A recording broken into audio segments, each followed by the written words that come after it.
Татарстанда һәр яңалыкны беренче булып гамәлгә кертү традициягә әйләнде. Саба аграр көллиятендә яшь һөнәр осталарының җитештерү сәнәгатендә робот техникасы компетенциясе буенча Инносап төбәк-ара чемпионаты узды. Сабадан безнең чираттагы репортаж. Инносап чемпионаты Россия төбәкләре арасында беренче тапкыр үткәрелде.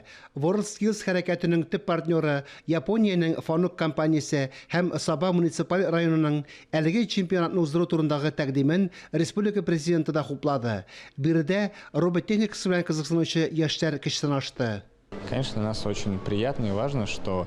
Зур шәһәрләрдә генә түгел, кечкенә муниципаль районнарда да заманча цифрлы технологияләр турында кайгыртулары күркәм күренеш. Чөнки бу хәзерге икътисад өчен мөһим, аның нигезе булып тора. Россия төбәкләре арасында цифрлы үсештә Татарстан төбәкләре аерылып тора. Биредә һәр яңалыкны беренчеләрдән булып кулланышка кертәләр. Бу мөмкиндә кызыксындырыр өчен ул кирәк ярыш. Кем нинди хәлдә, ничек, нәрсәгә омтылырга. Инде менә без рәхмәт дәүләтебезгә, безне менә шушындай бәләкәй генә районда да шуны оештырырга ярдәм итүләре, WorldSkills компаниясына да, и шул ук вакытта менә бүген дә Fanuc компаниясе үзенең оборудованиеларын куеп, шушы ярышны оештырырга булышты.